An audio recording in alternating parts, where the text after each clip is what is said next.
us either. But your broadcast, Voice of America broadcast, could. Millions of men and women whose names we'll never know listen to you, often at their own peril. Their governments dealt only in lies and propaganda, but VOA's listeners wanted the truth, and that's what you gave them. VOA's very first broadcast in 1942, that Bob referred to, began with the Battle Hymn of the Republic, along with this pledge, quote, "The news may be good, the news may be bad, but we'll tell you the truth." I love that. I always told my son, I told the story before when he was growing up, I said, work hard, keep your faith, and tell the truth. He mostly followed my advice, and it has served him and many of you I know well. Your mandate here at Voice of America is unambiguous: to be accurate, objective, and comprehensive, and to represent America. The mission of USAGM is to inform, engage, and connect people around the world in support of freedom and democracy. That's because expanding freedom and democracy are what America has always been about. You're the voice of American exceptionalism.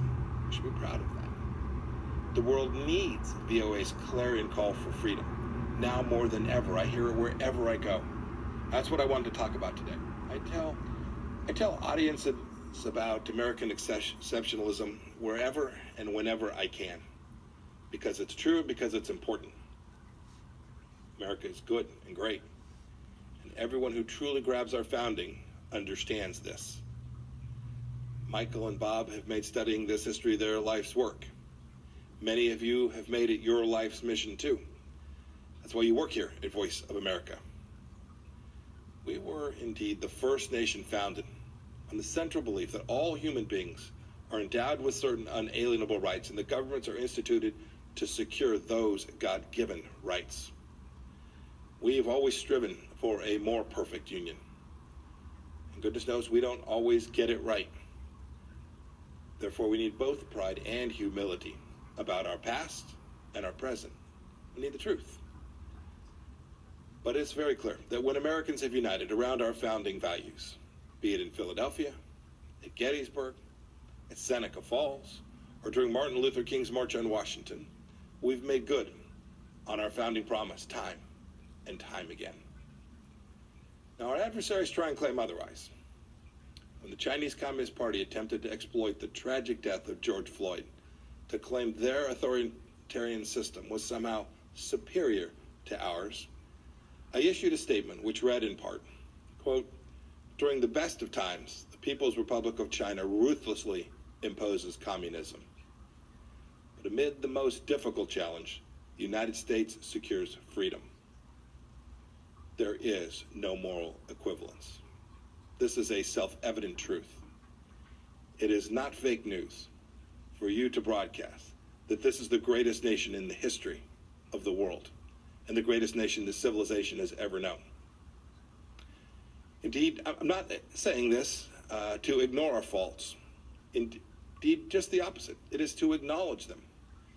But this isn't the vice of America, focusing on everything that's wrong with our great nation. It's the voice of America. It certainly isn't the place to give authoritarian regimes in Beijing or Tehran a platform. Your mission is to promote democracy, freedom, and American values all across the world. It's a U.S. taxpayer-funded institution aimed squarely at that. Indeed, this is what sets VOA apart from MSNBC and Fox News and the like. You can give voice to the voiceless in dark corners of the world. You're the voice of American striving. You're the voice of American exceptionalism. You're indeed the tip of freedom's spear. Now look, like many government agencies after the Cold War ended, our international broadcasters, well, they lost their way. Many of you know this. And there were, I'm sure, many reasons. The Soviet Union had collapsed, the wall had come down, names like Bin Laden and Zarqawi and Baghdadi weren't widely known. In fact, many wrote that history was over. We allowed security protocols to lapse, and VOA lost its commitment to its founding mission. Its broadcasts had become less about telling the truth about America and too often about demeaning America. In 2013, one of my predecessors described the Broadcasting Board of Governors as, quote, practically defunct, end of quote. Look, that's in part why Congress created the role of CEO of the USAGM on a bipartisan basis. And it is again why I'm here today. I read that some VOA employees didn't want me to speak here today. I'm sure it was only a handful. They didn't want the voice of American diplomacy to be broadcast on the Voice of America. Think about that for just a moment. Look, we're all part of institutions with duties and responsibilities higher and bigger and more important than any one of us individually. But this kind of censorial instinct is dangerous. It's morally wrong. Indeed, it's against your statutory mandate here at VOA. Censorship, wokeness, political correctness, it all points in one direction: authoritarianism cloaked as moral righteousness. Similar to what we're seeing at Twitter and Facebook and Apple and on too many university campuses today. It's not who we are. It's not who we are as Americans. And it's not what Voice of America should be. It's time that we simply put wokeism to sleep. And you can lead the way. You all know. This is why you came here. There's a new dawn here at Voice of America. The American public doesn't know this, but when Michael took office, some 1,500 employees, almost 40% of the workforce, had been improperly vetted, including many with high-level security clearances. VOA was rubber stamping J-1 visas for foreign nationals, including some from communist China. We shouldn't be doing that. We have plenty of Mandarin language speakers here in America, and we are building, growing, teaching, educating more committed patriots, some of Chinese American descent who are amazing people. The Trump administration team is working to fix these national security threats. We want to vet employees properly. We want to reorient VOA to its mission of truth and unbiased reporting. We want to depoliticize what takes place here. It's too important for the American people and for the world. Returning this organization to its charter and its charge to spread the message of freedom, democracy, and American exceptionalism. This isn't about politicizing these institutions. We're trying to take politics out. And that's a pretty good feature story for whoever wants to write it up.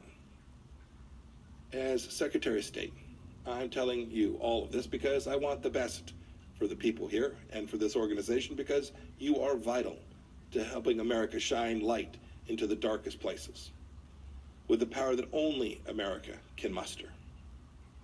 Governments like those in China, Iran, North Korea, they don't have the respect for the universal dignity of every human being in the way that America does. Indeed, that is what America was founded upon. Those regimes are anathema to everything that our nation stands for. We know that government exists to serve people. They believe that people exist to serve government. And VOA's work is vital. As I said before, you're the tip of freedom's spear. Every week, 278 million people listen to VOA in 47 languages. There are Iranians who are listening to you, wondering if they'll ever be able to shed their Islamic shackles. There are Moldovans and Ukrainians who want truthful reporting, not Russian disinformation and propaganda. There are Chinese citizens who are tired of a regime that's done nothing but brutalize them since 1949. There are Venezuelans who want to know the truth of the Maduro regime's corruption. There are oppressed people all over the globe who still turn to America for hope. Now, I know many of you, especially those of you overseas, continue and have done heroic work. Thank you. I want to commend VOA's Hong Kong reporting team, which faced political intimidation, harassment, and attacks, but still got the job done. My highest praise. Well done. You were behind the barricades with the freedom fighters telling their stories. You're upholding VOA's finest traditions and continuing to be the voice of American exceptionalism. I also want to pay tribute to members of the other radio services who are here and listening. The only Uyghur language news service in the world is run by RFA. You've told everyone who will listen, and indeed some who didn't want to, the truth about the CCP's atrocities against its own people in Xinjiang, the stain of the century. And you've done so despite the fact that the CCP has jailed the relatives of at least 6 RFA journalists. in Xinjiang's internment camps and continues to threaten you and your families simply for doing your jobs. Your work takes courage. Please keep telling everyone who will listen what's happening in the toughest parts of the world. The world expects it, and America will be better off for it. I want to leave you with a quote that conveys why the VOA's mission is so critical before I take some questions from Bob. This quote's from a ways back. It's from George Washington. He said, quote, "Truth will ultimately prevail where there is pains to bring it to light," end of quote. When America brings truth to the world, we bring light. Don't forget that. It's what you do. May God bless you. May God bless the voice of America. And God bless these United States. Thank you all.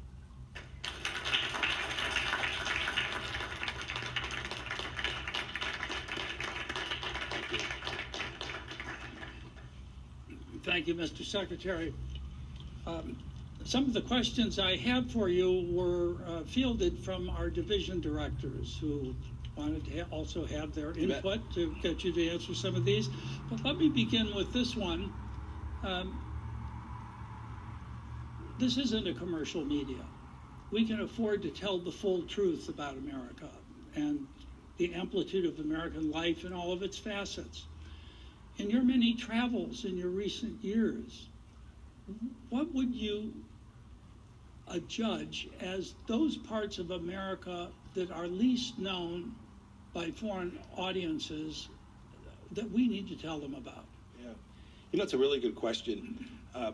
If I have a chance in a moment where we are away from the formal business of the day, I'll often ask ambassadors or foreign ministers, when were you last in the States? What'd you do? Where'd you go see? The answer is almost always, I went to New York, I went to Washington, I went to San Francisco, or I went to Los Angeles. The adventuresome may have traveled all the way to Boston. Boy, that's not representative of all of who America is. I'm from Kansas. It's a different place in so many ways. It's engaged in different businesses. Its government is different. Its people think about the world in a different way. These stories from places other than the coasts are important, and that extends to rural parts of South Carolina, to Appalachia, to folks who live up in Minnesota and along our northern border along Canada. There are so many different facets of the United States that I think if you asked people around the world, they would only know this place we are here in Washington, or maybe our financial center in New York. I hope that you all get a chance to tell those other stories. And I'd add one last piece. It's not just geographic. It's not just where it is. You could find right here in Washington dozens and dozens of different stories about different pieces of the things, the institutions that make America so unique, so special. These things that our founders called the small platoons, our civic organizations, right? How many of you are members of the PTA, trying to help your kids' school be just a little bit better? How many of you participate in a church group on Wednesday evenings where you have your chili feed or you just gather? Those are important parts of American life that have made us so unique and so special, and I want people all across the world to see those things, because those institutions form bedrock of our nation, and they can help their countries too. Thank you, Mr. Secretary. You've made some very eloquent speeches about the relationship between American founding principles and U.S. foreign policy. How would you prioritize those fundamental rights, some of which you referred to in your remarks, when you, with the limited time with foreign heads of state, want to have a clear message? You've been very forthright on freedom of religion, freedom of the press, freedom of... How do you prioritize those, or is the prioritization custom made for the country you're addressing? Bob, it certainly does vary by where you are and the situation that you find that government, and frankly the traditions of that country. The Unalienable Rights Commission, led by Professor Marion Glendon and Peter Berkowitz at the State Department, it's a great report. It's 50 pages. I'd urge you to go read it. You'll agree with some of it, some you may not. But what it tried to do was to take this human rights project from the 20th century that has just fallen away. It lost its capacity to understand the things that were contained in our founding about how human rights are formed. it had moved away even from the Universal Declaration of Human Rights. And what I wanted to do in that was to reground American foreign policy and how we thought about human rights. And I think the report captures it pretty well. Your point about religious freedom and the capacity to speak freely, two core rights that if a nation gets it wrong, it will be less secure, it will be less prosperous, its people will be less whole. And so we've spent a lot of time talking about those issues around the world. We've made progress in certain places, other places we've not, but it's important that American leaders, not only the Secretary of State, but all of us, acknowledge those shortcomings when we speak with foreign leaders and get them headed in a better direction for their people. I'm proud of the work we've done in this regard. These principles matter. Their execution and implementation is complex because foreign policy always is. There are competing priorities. But America can never walk away from those central principles and understandings. And we know the difference between rights-respecting countries and those that aren't. And we have an obligation to call each of them precisely what they are. Now, as you well know, we're at the cusp of a change in administrations. On certain foreign policy issues, there seems to have formed a bipartisan consensus. For instance, perhaps China, on both sides of the aisle, is seen as the principal challenge to the United States today. Are there others? North Korea, Venezuela, Iran? On which of these do you expect some continuity with the new administration, and where do you perhaps see what may come as the biggest changes? Look, it's an important question. Leaders always want to understand that when you make a commitment to them that it will survive. We have elections every 2 years here, federal elections. We have presidential elections every 4 years. Look, your point about the threat from the Chinese Communist Party, I think, is right. President Trump rightly identified this when he started campaigning back in 2015 as the singular threat to the centrality of Western thought in the world, the idea that we're going to have a rules-based system that respected property rights and human dignity. China is singular in the threat it poses to those things. And I do think there's a consensus there. I've worked with Democrats on many important issues in Hong Kong and issues, as I referred to the Uyghurs in Xinjiang and the atrocities taking place there. So I do hope that stays the same. I hope, too, even in the Middle East, even where the previous administration had a different approach with respect to the Islamic Republic of Iran, it's not 2015. What has taken place in the Middle East in these last 4 years, whether that's the efforts we have put to constrain the theocracy, the kleptocrats in charge in Iran, the work we have done with the Abraham Accords, the work that we've done to recognize the fundamental understandings of Israel as a nation that has a right to exist, and its capital is in Jerusalem. It is the home of the Jewish people there. And those are things that I believe will be lasting, because I think the people of those nations want them to last, and I hope that the next administration will continue to build on them in a way that continues to build out peace and prosperity among all the nations in the Middle East. I'm hopeful that that will take place. I noticed over the weekend you signed a joint declaration with 4 other foreign ministers, Australia, UK, New Zealand, regarding the recent arrests in Hong Kong.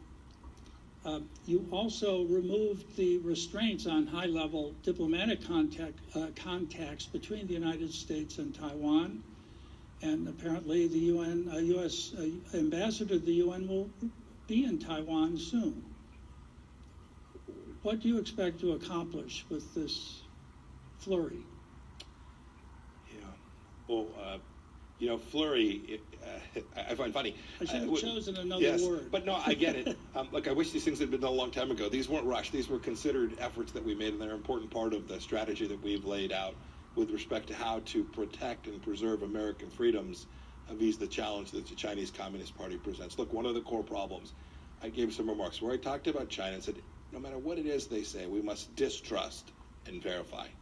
And you referred to the arrest of these some 50 people in Hong Kong.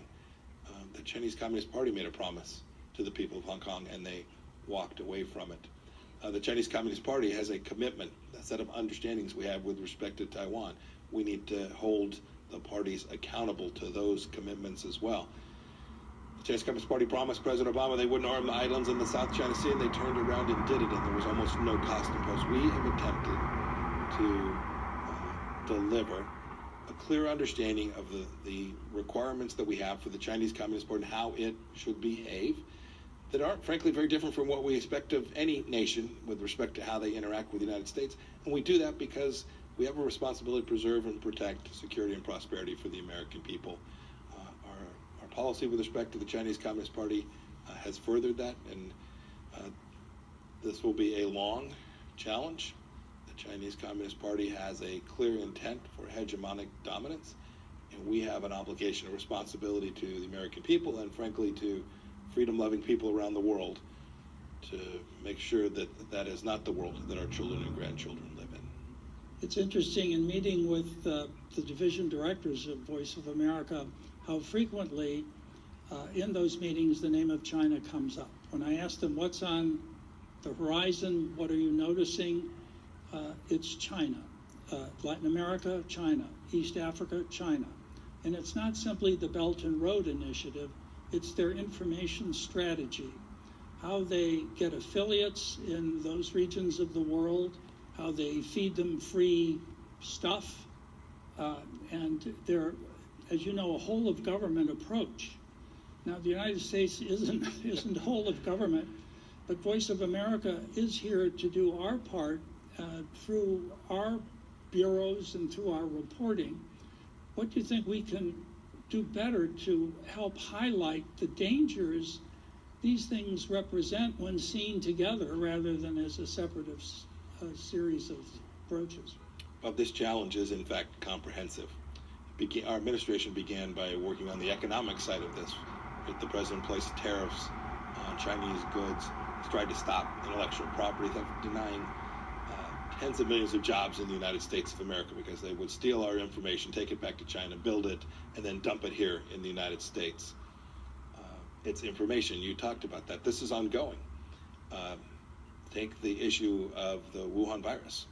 It has now, I understand the Chinese Communist Party is now going to permit the World Health Organization to go in and find out where this all began, but it took months and months of effort to do that. We are now more than a year on. We still don't have access to important information about how the virus began. It's important for health and safety and to make sure that something like this doesn't come out of China again. Your team can report these things, report these facts. Your point about it being a global phenomenon. I have a bureau. I have a China desk. I have a East Asia Pacific bureau. We have an Indo-Pacific strategy. But every one of my ambassadors and chiefs of mission understands that China presents a challenge in their country, wherever they may be, in Africa, in Latin America, in Southeast Asia for sure. And our team on the ground is working to protect American security from the Chinese Communist Party in the country that they have been assigned to. I hope your reporters, no matter where they find themselves, if they are in South Africa or in Morocco or wherever they are, observes the activities of the Chinese Communist Party inside of their country and how it impacts the people of those countries as well. If I may ask a last question, this one more related to Russia. The United States seems to be shrinking its footprint in Africa, so is France. Russia is increasing its. Is this the result of a judgment on the part of the United States that disorder on the African continent is less of a problem or less of a threat to our interests, or how would you? So the forces, the disposition that the DoD has made has really been about the counterterrorism fight more broadly. How is it that we allocate U.S. resources to keep the homeland safe? So the decisions the president has made with respect to Afghanistan and the Middle East broadly, Syria, you talk about North Africa as well, has been to allocate the capacity of the United States to preserve and protect the homeland. I'm always mindful, and it's easy to write about, if you just focus on troop numbers alone, if you say the United States used to have 1,000 people, now they only have 800, or they used to have 800, now they only have 400, you may well be missing America's capacity to preserve and protect itself. I was the director of the CIA. I know the other tools and capabilities that we can bring. They are unseen. They don't get reported from the podium at the Department of Defense. But the American people should know. President Trump has been unambiguous about getting it right making sure we put fewer of our young men and women in harm's way, but never giving up the responsibility we have to ensure that terrorism, or at least the risk that a terror act takes place and hurts Americans, whether they're here in the United States or elsewhere in the world as well. Great. Mr. Secretary, I can't thank you enough for gracing us with your presence today. It was very kind of you to make the trip, and it's deeply appreciated by me and by everyone else here. Please join me in a round of applause. Thank you all very much. Thank you. Let's just say. Thank you, my friend.